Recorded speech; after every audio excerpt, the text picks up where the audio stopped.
আমরা সবাই মিলে যাচ্ছি। শ্মশান থেকে এসেছিলাম রাত্রির 12টার সময়, ভোর হয়ে গেল। এখন চললাম বাড়ির দিকে। এখানে হাতি পায়ে লুচি পাওয়া যায়। এখানে হাতির নিয়ম আছে, শ্মশানবাসীরা যারা আছে হাতি পায়ে লুচি খেয়ে গঙ্গা স্নান করে যাবে এখানটাতে।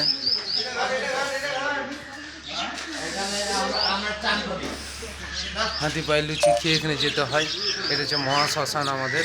আমরা রাত্রির 12টার সময় এসেছি, এখন সকাল 6টা 6:30 বাজে। চলে যাবো হাতি পায়ে লুচি খেয়ে স্নান দান করে। এখানে স্নান করে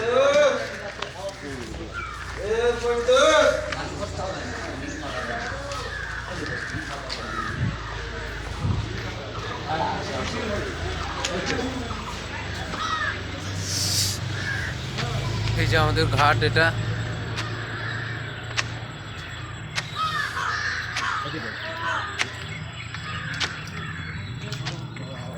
কি হলো? ওই যে নিম পাতা, ওই যে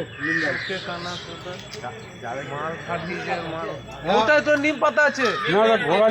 500 টাকা দেবো। 200 টাকা দাও ওকে, 200 টাকা দাও। কি আছে বল? ওটা নিম নয়, নিম পাতা আমাদের দেখতে কারি পাতা মনে হয়।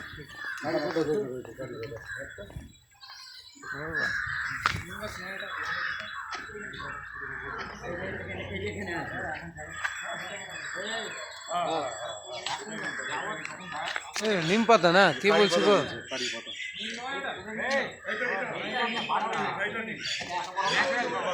কারি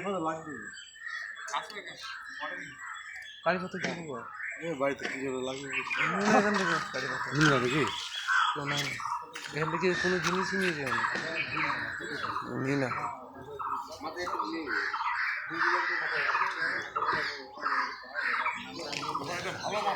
গঙ্গা জল ছিটি নাও, চলো।